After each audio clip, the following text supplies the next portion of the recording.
अरे बड़ा ही बोल रही है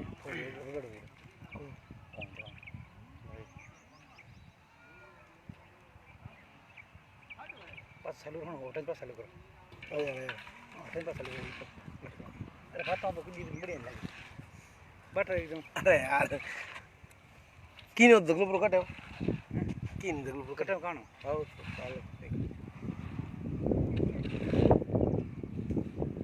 लाइव शुरू हो गया है बैठो आप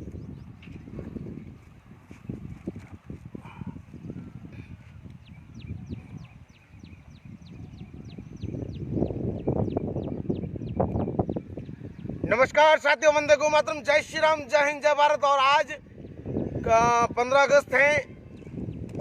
मैं सभी को आज के इस शुभ अवसर की शुभकामनाएं देता हूं। हालांकि देश आज़ाद नहीं है, हमारा देश आज भी आज़ाद नहीं है, फिर भी मैं आप सभी को शुभकामनाएं और बधाई देता हूं आज के इस पवित्र दिन के लिए, जिस दिन हमारे इस देश के न जाने कितने ऐसे वीर महापुरुषों ने अपने प्राणों की आहुति देकर इस देश को उन अंग्रेज़ों से हम लोगों को आज़ाद करवाया था। ठीक है, कोई बात नहीं। आज का विषय टॉपिक दूसरा है। जुड़ जाए, एक बार शेयर करें सभी लोग। आज का विषय काफ़ी बड़ा भयंकर विषय है, इसलिए जल्दी से जल्दी आप लोग अपने अपने मित्रों को, साथियों को इनवाइट करें, टैग करें और शेयर करें व्हाट्सएप के माध्यम से, फेसबुक के माध्यम से। हालांकि बिना जानकारी दिए लाइव आया हूँ मैं, परंतु आप लोग जल्दी से जल्दी शेयर करो और जुड़ जाए। एक बार मेरे साथ में मौजूद हैं, मैं आपको उनका परिचय भी करवाऊंगा, परंतु आप पहले फटाफट शेयर करें। करीबन कितने 350 करीबन हो गए। जल्दी से जल्दी 1K पूरा करें और 1K से ऊपर जितनी आपकी इच्छा है उतने ले जाएं, परंतु 1000 लोग कम से कम जुड़े, उसके बाद मैं मेरी बात रखूंगा।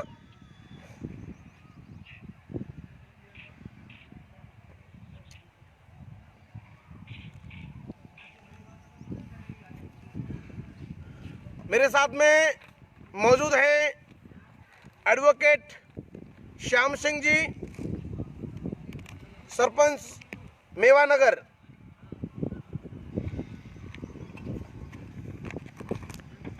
मेरे साथ में दूसरी तरफ मौजूद हैं नरपत सिंह जी उमरलाई, ओमना टाइगर फोर्स जोधपुर संभाग अध्यक्ष।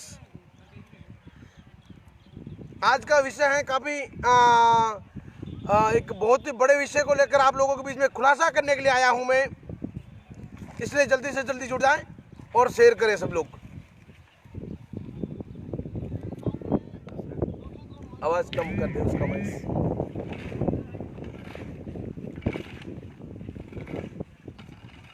फोर 450 जल्दी से जल्दी शेयर करें एक बार।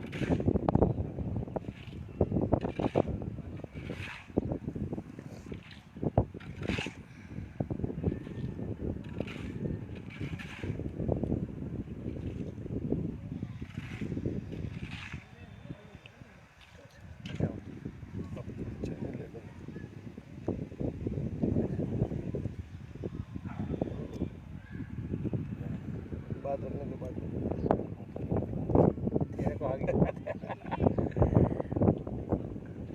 500 चिल्लर हो गए हैं, 500 550।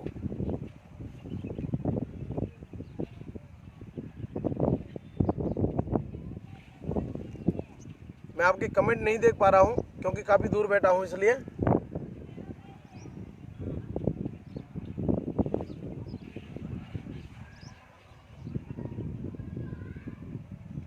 मामला इतना गंभीर है, इतना गंभीर है कि अगर हम लोग सोचने के लिए जाएं, समझने के लिए जाएं, तो शायद मुझे ऐसा लगता है कि हमारा माइंड वहां पर काम नहीं करेगा।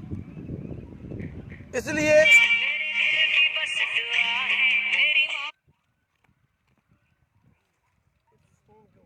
लाइव उनको पता लाइव चलने फिर में रही है।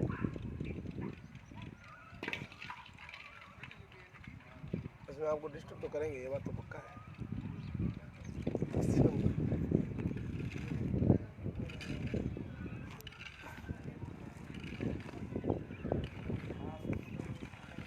आपके वाले लाइव में आपको डिस्टर्ब जरूर करेंगे। 650 करीबन लोग जुड़ रहे हैं। अब देखने वाली बात यह है जुड़ जाए एक बार जल्दी से जल्दी। पहले 570 फटाफट जल्दी से जल्दी। 300-400 बच्चे हैं, उनको भी बुला ले, बन के पूरा हो जाए, फिर बात रखे अपन। बड़ा गंभीर विषय है और हिंदुस्तान के हिंदुओं के लिए बहुत बड़ी चेतावनी भरा विषय है ये, बहुत बड़ी चेतावनी। अगर हम नहीं संभले, हमने इस विषय को लेकर विचार नहीं किया, हमने अगर उस मामले को हल्के में ले लिया, तो आने वाला समय पता नहीं कब आपके घर, आपका महल, आपका बिजनेस, आपका ठिकाना पता नहीं कब टारगेट बन जाएगा, इसका अनुमान आप नहीं लगा सकते।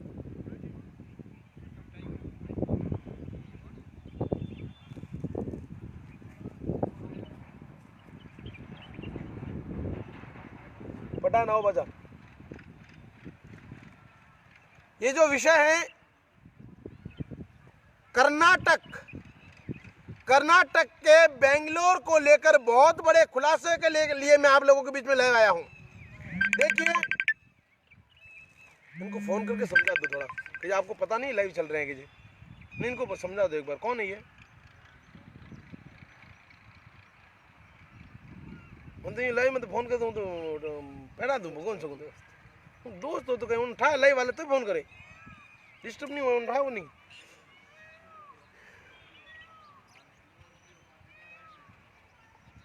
कर्नाटक के बेंगलोर के अंदर मंगलवार की रात को कर्नाटक के बेंगलोर के एक एमएलए, जो हालांकि वो कांग्रेस का एमएलए है, मुझे उस पार्टी से कोई लेना देना नहीं है, फिर भी उसके नाम के आगे श्रीवास लगा, उसके नाम के आगे श्रीवास लगा, इसलिए मैं बोलने के लिए मजबूर हो गया, क्योंकि वो एमएलए एक हिंदू था। कर्नाटक के बेंगलोर में नवीन नाम का व्यक्ति, सोचिए जरा भाई, एक बार गहराई से सोचिए और बराबर ध्यान से मेरी बात सुनने का प्रयास कीजिए। कर्नाटक में बेंगलोर में नवीन नाम का एक व्यक्ति, जो कि कांग्रेस विधायक श्रीवास का कोई रिश्तेदार समथिंग होगा। अब क्या होता है, सोशल मीडिया पर कुछ जाहिल, कुछ गवारों ने, कुछ देशद्रोही गद्दारों ने, कुछ नमक हरामों ने एक, यानी कि हमारे हिंदू देवी देवताओं के बारे में, हिंदू भगवानों के बारे में गलत गलत पोस्टें बनाना, गलत गलत फोटो एडिटिंग करना और सोशल मीडिया पर फर्जी आइडिया बनाकर बड़े धूमधाम से उसका दुष्प्रचार करना, ये हिंदुस्तान में पल रहे उन जाहिल गवार और गद्दारों का कार्य उन्होंने ये काम किया। हमारे हिंदू आस्था को ठेस पहुंचाने के लिए, देश के अंदर दंगे करवाने के लिए, देश के अंदर सांप्रदायिक सद्भावना बिगाड़ने के लिए, देश का माहौल खराब करने के लिए उन लोगों ने सोशल मीडिया पर हिंदुओं को भड़काने के लिए, हिंदुओं को उकसाने के लिए इस तरह का बड़ा प्लानिंग बनाया, षड्यंत्र बनाया। क्योंकि कर्नाटक के अंदर, बेंगलोर में और कर्नाटक में भारतीय जनता पार्टी की सरकार है, वो आपको जानकारी है, ठीक है।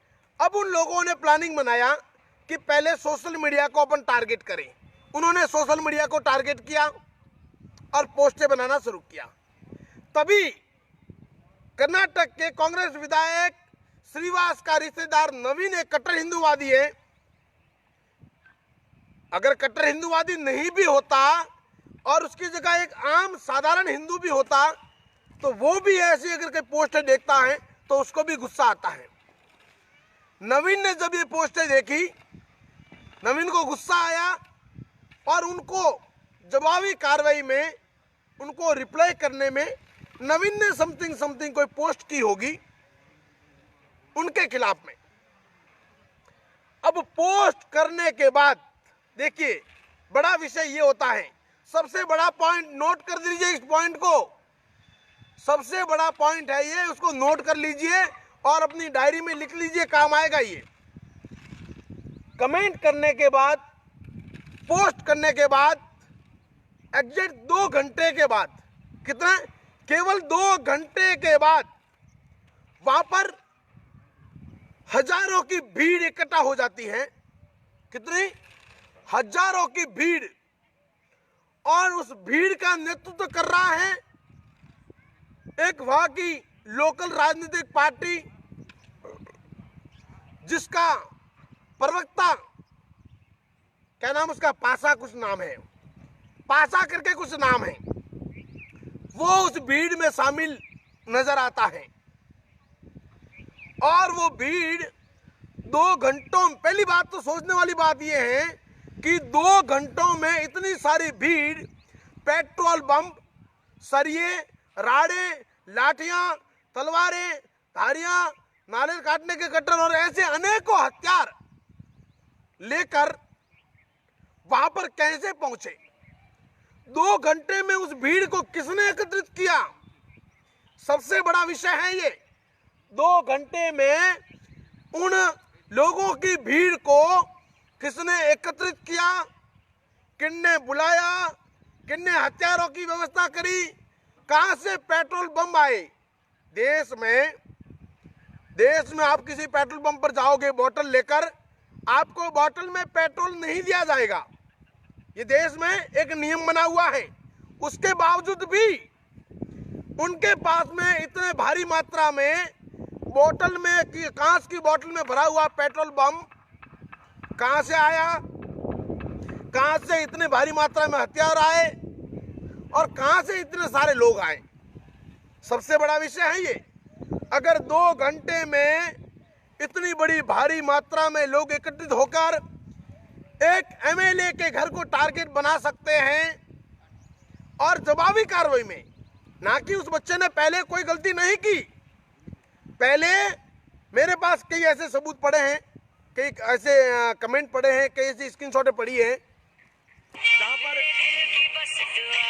जहां पर उन लोगों ने अनेकों हमारे भगवानों को अभद्र तरीके से फोटो एडिटिंग करके ऐसी हरकतें की हैं। ठीक है, अब क्या होता है, वो भीड़ एमएलए के घर को, ग्राउंड फ्लोर जो है, ग्राउंड फ्लोर को पूरी तरह से जला देते हैं। ठीक है, अब उसमें एक बहुत बड़ा एक साजिश का पॉइंट आपको बताने जा रहा हूं, जरा वो उसको ध्यान से सुनिए। बहुत बड़े साजिश का पॉइंट, जिसको आजकल कुछ जाहिल लोग सोशल मीडिया पर खूब उछाल रहे हैं और खूब भाईचारे का डिंडोरा पीट रहे हैं। उन लोगों के मुंह पर तमाचा मारने के लिए आया हूं मैं। ठीक है, उनका ग्राउंड फ्लोर जला देते हैं, आसपास के लोगों की गाड़ियां वाड़ियां सारी फूंक देते हैं और वहां पर करीबन 300 के करीबन वाहनों को जला देते हैं, ऐसा मैंने सुना है। अब क्या होता है, जब इतनी सारी भीड़, आक्रांता लोग क्रोधित होकर हमले करने के लिए, किसी को मारने की इच्छा से, प्लानिंग के साथ जब वो भीड़ वहां निकलती है, तो वहां पर पास में एक मंदिर आता है और कुछ लोग ये कहते हैं कि फटाफट वीडियो बनाओ और अपलोड करो कि हम भाईचारा दिखा रहे हैं। उस मंदिर के सामने कुछ लोग खड़े हो जाते हैं हाथ पकड़ के और उसका वीडियो और फोटो बनाया जाता है और वो सोशल मीडिया पर अपलोड किया जाता है। और वहां पर एक आवाज आ रही है, ऐसा वहां पर एक आवाज आ रही है कि जल्दी जल्दी इसको अपलोड करो, जल्दी जल्दी इसको अपलोड करो। वो वहां पर बोल रहे हैं।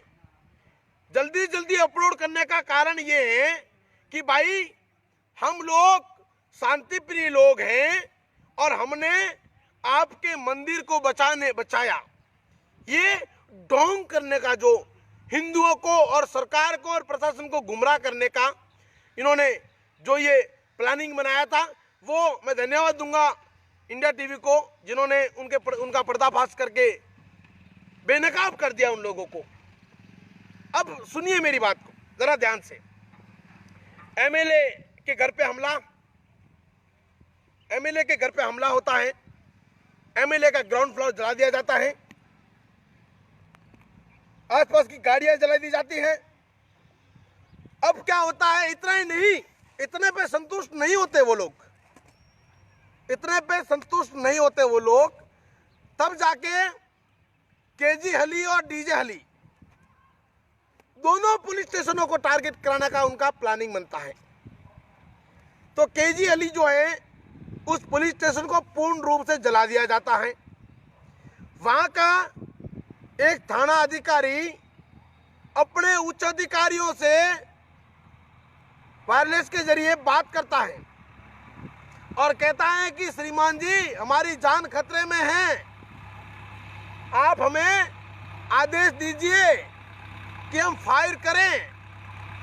ये सबसे बड़ी, मैं कह रहा हूं, इन पुलिस वालों के, जिन लोगों ने हाथ बांध के रखे हैं, देश में एक ऐसा कानून होना चाहिए जहां पर ये पुलिस वालों के ऊपर इस तरह की घटनाएं होती हैं, वहां पर बिना आदेश अगर कोई फायरिंग करना चाहे तो कर सकता है, ऐसा कोई कानून होना चाहिए। अरे पुलिस वाले खुद की जान की भीख मांग रहे थे अधिकारियों से, फायर करने का आदेश मांग रहे थे, और उसी भीड़, सैकड़ों की भीड़ पेट्रोल बम हथियारों के साथ में, उस भीड़ ने अगर उन पुलिस वालों को उसी समय मार दिया होता तो कौन होता जिम्मेदार? पता नहीं वो आदेश देते कि नहीं देते। हालांकि मैं धन्यवाद देता हूं उच्च अधिकारियों के द्वारा कहा गया कि आत्मरक्षा के लिए अगर आपको फायर करना पड़े, जो करना पड़े आप कीजिए, ಏನ್ ಮಾಡಬೇಕನ್ನ ಮಾಡ್ರಿ, फायर ಮಾಡಬೇಕನ್ನ ಮಾಡ್ರಿ, उन्होंने ये कहा। मैं उनको धन्यवाद देता चाहूंगा। परंतु बेंगलोर जैसे बड़े शहर में जब पुलिस वाले सुरक्षित नहीं हैं, पुलिस स्टेशन सुरक्षित नहीं है, तो आम जनता किनके भरोसे बैठी है? देश के हिंदू किनके भरोसे बैठे हैं? किन लोगों के भरोसे देश की बहन बेटियां, देश के बच्चे, बुजुर्ग और हिंदू भाई किनके भरोसे बैठे हैं? विचार करने वाली बात है, सोचने वाली बात है। अच्छा, इतना ही नहीं, उस पुलिस स्टेशन को जला देते हैं, उनकी इच्छा थी कि पुलिस वालों को मारने की। उसके बाद में उनका टारगेट बनता है डीजे हली पुलिस स्टेशन। डीजे हली पुलिस स्टेशन में उनका टारगेट बनता है, परंतु वहां पर पुलिस पहले से तैयार थी। हालांकि वहां पर ज्यादा कुछ नुकसान नहीं हुआ। पुलिस पहले तैयार होने के बाद भी डीजे हली पुलिस स्टेशन जो है वहां पर भी भारी मात्रा में वाहनों को जला के फूंक कर दिया गया। अब इस देश को अपन गुलाम नहीं कहे तो क्या कहें?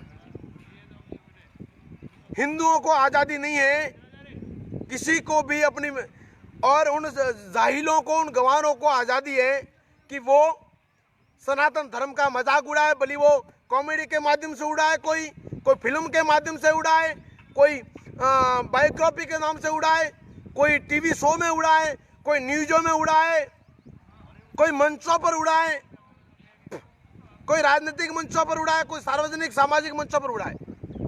वो लोग सरेआम सनातन धर्म का मजाक उड़ा देते हैं, हमारे आदर्शों का, क्रांतिकारियों का, राष्ट्रभक्तों का सरेआम मजाक उड़ा देते हैं। उनको आज़ादी है, परंतु हम लोगों को इतनी आज़ादी नहीं है कि उनको रिप्लाई में कोई जवाब दे।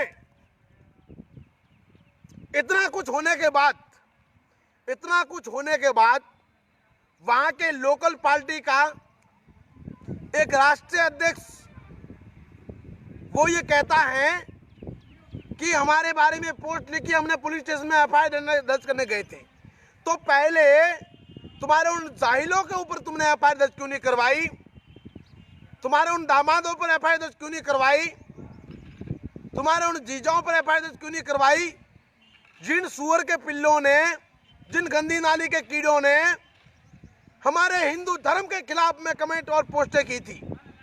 खाली नवीन अकेला गुनहगार नहीं है।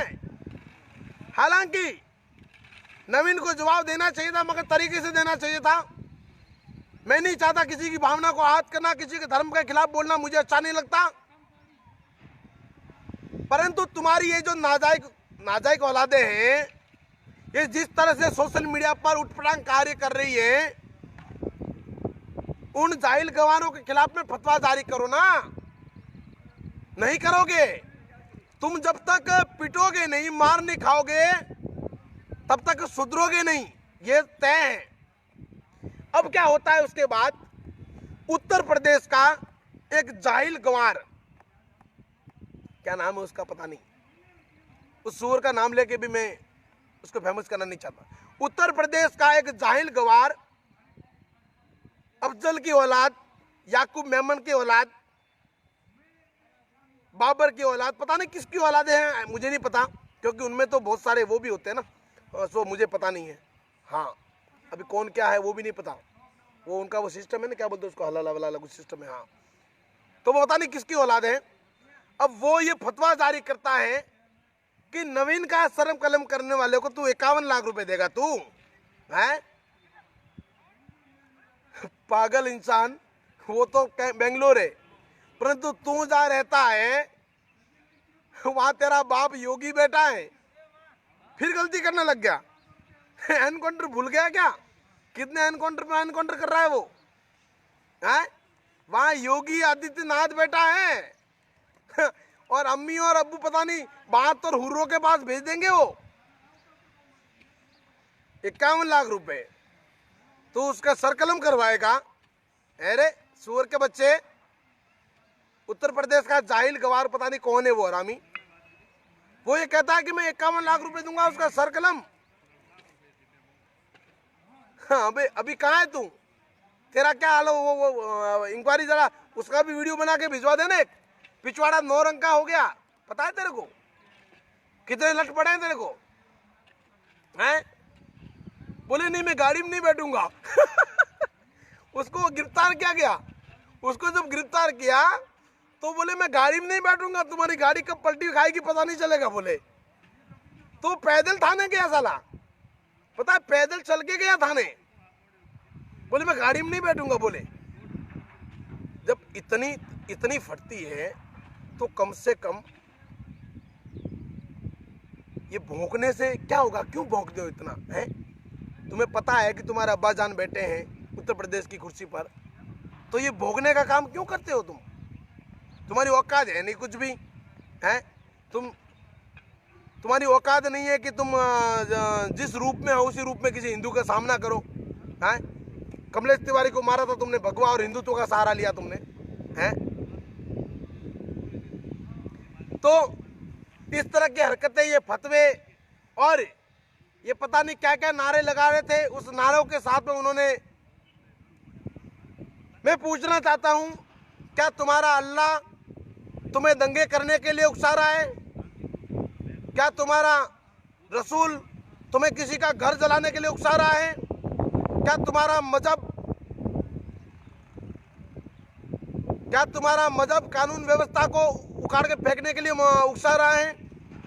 क्या तुम्हारे मजहब में ये लिखा है, क्या तुम्हारे मजहब में लिखा है कि किसी भी निर्दोषों के घर जलाओ, वाहन जलाओ, पुलिस को मारो, फलाना ढिमका समथिंग समथिंग, ऐसा तुम्हारा मजहब सिखा रहा है? या तुम्हारे मौलवी सिखा रहे हैं, या तुम्हारे ये जाहिल नेता सिखा रहे हैं? और इतने बड़ा कांड के बाद, मैं कह रहा हूं इतना बड़ा कांड हो गया, परंतु वो हैदराबाद वाला, मेरा जो बड़े वाला साला है, हैदराबाद वाला जो मेरा बड़ा साला है और छोटा साला, वो साले बिल्कुल नहीं भौंक रहे। हैदराबाद वाले वो साले जो हैं, उनमें से एक का भी बयान और कमिटमेंट नहीं आया। एक छोटे से चोर, जरा सोचने वाली बात है, देखिए विचार कीजिए, एक छोटे से चोर रांची के उधर एक बाइक चोर को कुछ भीड़ मार देती है, तब जाकर ये फूट कर रोने लगता है। उसके लिए करता कुछ भी नहीं, उसके घर पे जाके 2 रुपए का सहयोग नहीं, केवल मीडिया में बैठकर मीडियाबाजी करके अपनी राजनीति करने के लिए भोगने का कार्य किया उसने, ठीक है?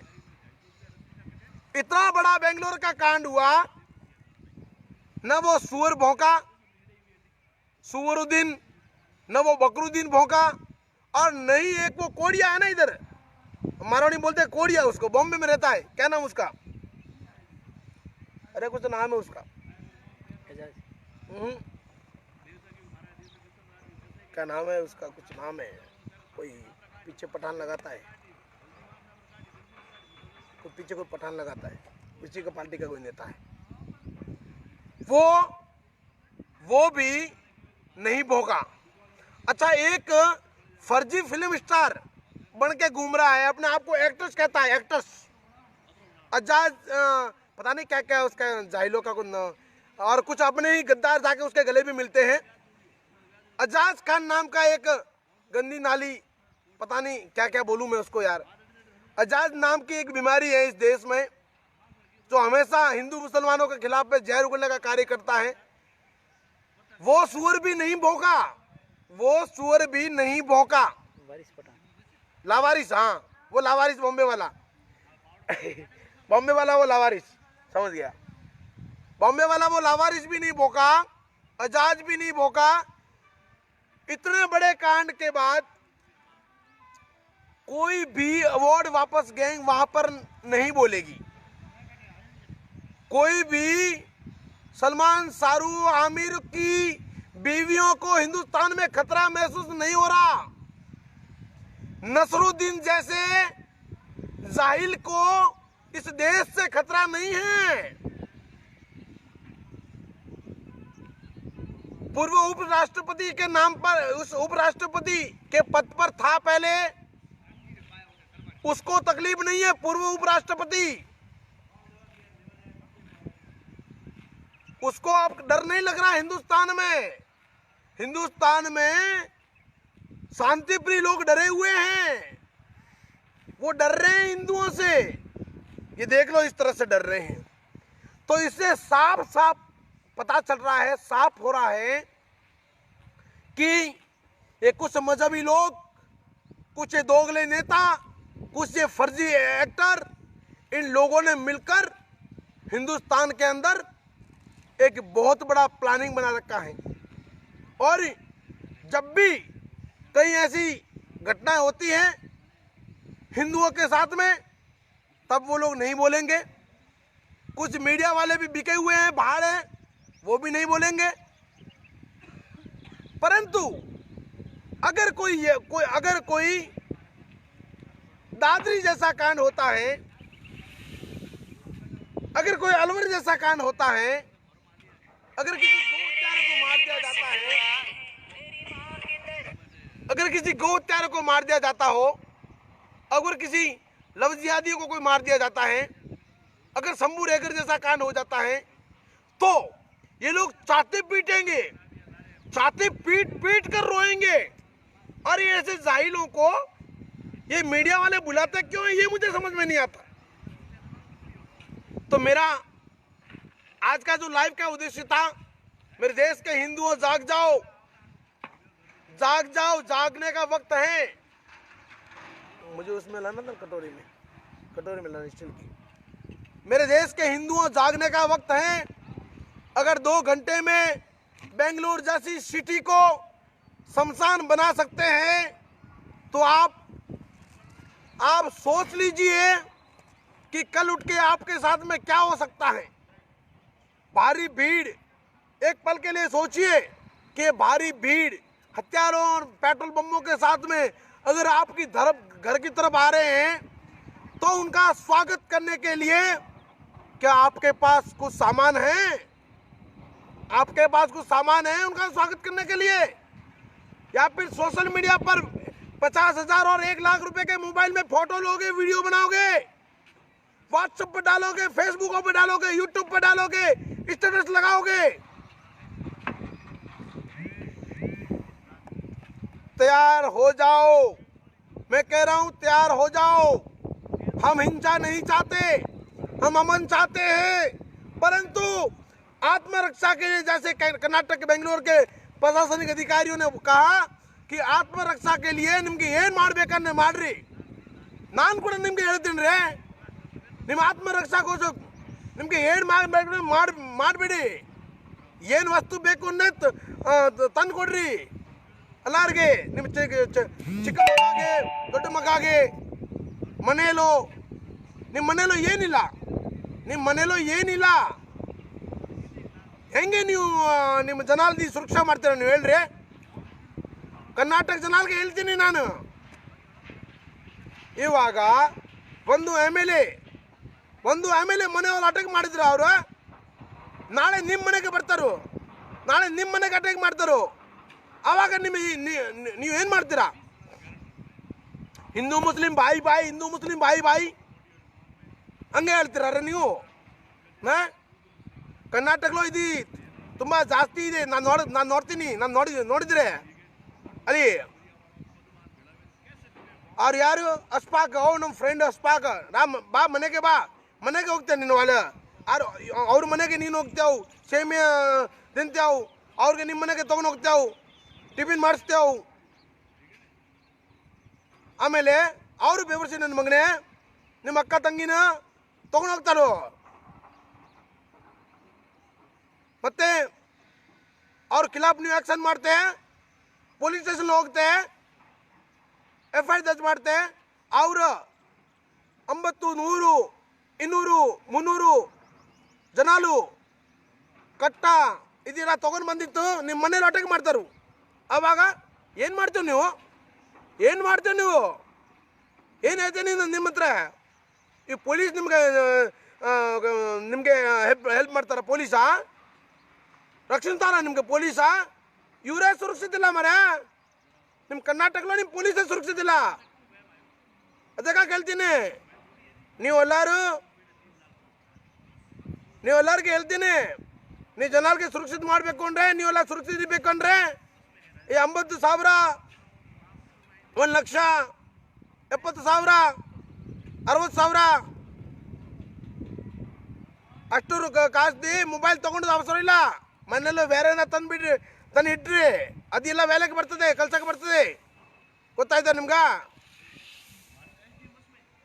ಇದಿಲ್ಲ ನಾವು ವಿಡಿಯೋ ಕಟಿಂಗ್ ಮಾಡಿ ಕರ್ನಾಟಕ ಜನಾಲು, ನಾವು ಕರ್ನಾಟಕలో ಎಲ್ಲ ಹಿಂದೂ ಮಂದಿ ಜನಾಲು ಇದ್ದಾರಲ್ಲ ಅವ್ರ ಹತ್ರ ಇದು ಕಲಿಸ್ರಿ, ಅವ್ರಿಗೂ ಕೂಡ ಗೊತ್ತಾಗ್ತದಲ್ಲ. ನಾನು ಎಲ್ಲರಿಗೂ ವಿನಂತಿ ಮಾಡ್ತೀನಿ, ನಿವೇದನೆ చేಸ್ತೀನಿ, ಯಾರೇನು ಸರಿ ಈ ಹಿಂದೂ ಮುಸ್ಲಿಂ ಬಾಯಿ ನಾರ ಕ್ಯಾನ್ಸಲ್ ಮಾಡಿ, ಮತ್ತು ಅವ್ರದ್ದು ರಿಲೇಷನ್ ಕಟ್ ಮಾಡಿರಿ, ಅವ್ರ ಹತ್ರ ಏನು ತೊಗೊಳ್ಬಿಡ್ರಿ, ಅವ್ರ ಹತ್ರ ಅವ್ರಿಗೆ ಏನು ಕೊಟ್ಬಿಡ್ರಿ, ಅವ್ರಿಗೆ ಮನೆಗೆ ಕರ್ಕೊಂಡು ಬರಬೇಡ, ಅವ್ರ ಮನೆಗೆ ಹೋಗಬೇಡ. ನೋಡು ಹೆಂಗೈತ್ರಿ ನಿಮ್ಮ ಕರ್ನಾಟಕದಲ್ಲಿ, ಬೆಂಗಳೂರು ಏನೈತೆ ನೋಡ್ರಿ. ಒಂದು MLA ಅವರ ಮನೆ ಕಾಲ್ಸಿ ಅಲ್ಲ ಮತ್ತೆ. ಅದಕ್ಕೆ ಹೇಳ್ತೀನಿ ನಿಮ್ಗೆ ಎಲ್ಲರಿಗೆ. ठीक है साथियों, आज का लाइव मैं यही ख़त्म करूंगा और मैं निवेदन करूंगा नरपत सिंह जी से, आप भी कुछ कहेंगे? मैंने मेरी बात रखी, कन्नड़ में भी रखी, हिंदी में भी रखी, और मेरे देश के सभी हिंदू भाइयों के लिए मेरा निवेदन है कि एक हो जाओ, अपने घर, अपने परिवार, अपनी बहन बच्चों की, अपने बेटियों की रक्षा के लिए मोबाइलों से ज़्यादा उचित क्या चीज़ें हैं वो चीज़ें ला के रखो, वो काम आएगी. वरना पछताओगे, रोगे. आज एक MLA रो रहा है कांग्रेस का. जरा सोचिए, एक बात, विशेष बात बता रहा हूं मैं आपको. कांग्रेस के इतने बड़े MLA कर्नाटक, आगे लाओ कुछ थोड़ी, कांग्रेस के इतने बड़े कर्नाटक के MLA जिसके घर पे हमला हुआ, परंतु केंद्रीय कमेटी आला अधिकारी सोनिया गांधी, राहुल गांधी, प्रियंका गांधी, किसी का कोई कमिटमेंट नहीं, किसी का कोई बयान नहीं. विचार कर लीजिए, आपके परिवार का MLA है वो. अरे मुंह में से कुछ तो भौंक लीजिए. वो माइनोजी कहाँ है पता नहीं. तो इतनी बड़ी घटना के बाद सर आपकी टीम में जुड़ना चाहता हूँ. कट्टर हिंदू राज पटेल, मोस्ट वेलकम. गौरक्षा commando force SS tiger team में आपका स्वागत है. और सभी हिंदू भाइयों के लिए मैं सदैव तैयार हूँ. मेरे नंबर पेज पे दे रखे हैं, फालतू के फ़ोन ना करें, काम हो तो फ़ोन कीजिए। हर उचित हेल्प, आपकी मदद जितनी हो सके उतनी मैं करूँगा। परंतु मेरा निवेदन है कि आप एक बनोगे तब, अगर आप लोग अपने आपस में लड़ोगे, भाई भाई जमीन विवादों के लिए लड़ोगे, एक दूसरे का मर्डर करोगे, एक दूसरे पर मुकदमे ठोकोगे, तो मैं किसी की हेल्प नहीं करूंगा। और निजी विवादों के लिए, निजी कामों के लिए मुझे कोई संपर्क भी मत कीजिए। मैं कोई निजी सेवा देने के लिए नहीं आया हूँ। मेरा काम हिंदुत्व और गौ रक्षा और बहन बेटियों की रक्षा के लिए है। ठीक है, इस बात का विशेष ध्यान रहे। और मैंने पहले भी कहा था कि 50,000 का मोबाइल घर में रखो ना रखो, 50,000 का मोबाइल घर में रखो ना रखो, बाकी क्या रखना है वो आपको पता है। लाइव में बोलने की आवश्यकता नहीं है, कई मंचों पर बोल चुका हूं मैं तीखी करके। और अब जो जमाना चल रहा है, जैसा जमाना चल रहा है, उस ढंग से व्यवस्था कर लीजिए, नहीं तो ये भीड़ पता नहीं, ये भीड़ कब आपके घर तक आएगी पता ही नहीं चलेगा। ये भीड़ कब आपके घर तक पहुंचेगी पता नहीं चलेगा। और एक विशेष बात, ये सबसे बड़ी डरपोक जात है, सबसे बड़ी डरपोक और गिद्दड़ जात अगर कोई है तो ये है। इनसे डरिए मत, ये आपको डरा रहे हैं खाली अपनी शक्ल दिखाकर, परंतु सबसे बड़े अगर कोई डरपोक है तो ये जाहिल लोग हैं, गवार लोग हैं, ये आतंकवादी लोग हैं, जिहादी लोग हैं। मैंने प्रैक्टिकल देखा है, इसलिए इन जाहिलों से डरने की आवश्यकता नहीं है। ये भीड़, ये सुअर होते हैं ना, वो भीड़ में आते हैं। और हिंदुओं के तो खून में ही बहादुरी है। अगर ये लोग बहादुर होते, अगर ये लोग खतरनाक होते, तो क्या ये कुछ सैकड़ों वर्षों पहले तलवारों से डरकर इनके पूर्वज शुरुआत थोड़ी खोलते हैं? सोचने वाली बात है कि नहीं है?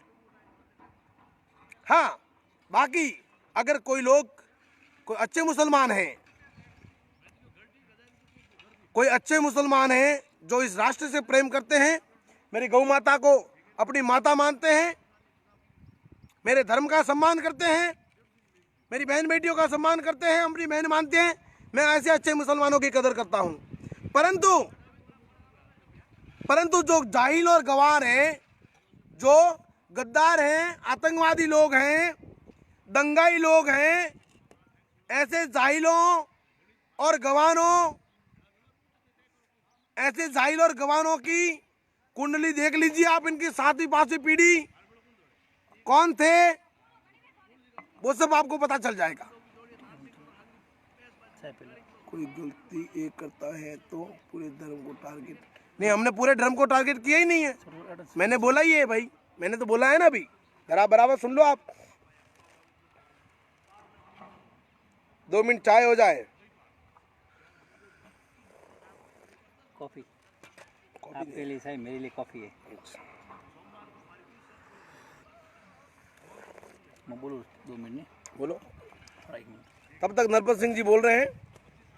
जय श्री राम साथियों,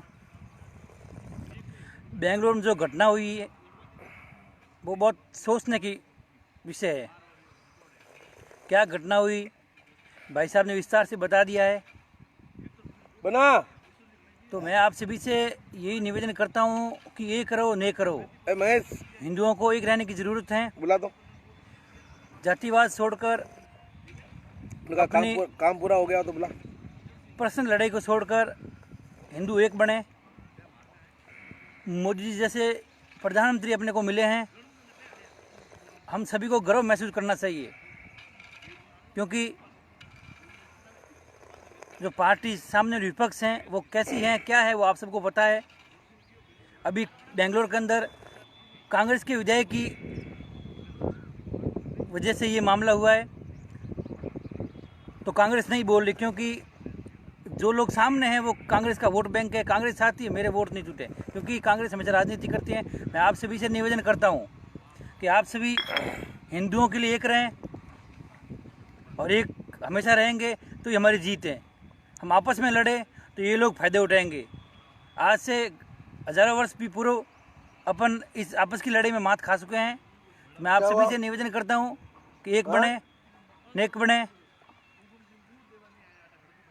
जय हिंद, जय भारत। काम कर रहे हैं। हाँ अच्छा यूँ बहुत धन्यवाद धन्यवाद। चलो साथियों, आज का विषय यही समाप्त करते हैं। मैंने अपनी बात रखी और मेरे इस लाइव के दौरान अगर किसी को बुरा लगा है तो कोई बात नहीं, माफ़ी मांगने की आवश्यकता नहीं है मुझे। जो बोला है सच बोला है और सच बोलने के लिए किसी से डरने की आवश्यकता नहीं। चलो धन्यवाद। लाइव को ख़त्म कर देता हूँ मैं। 1 मिनट।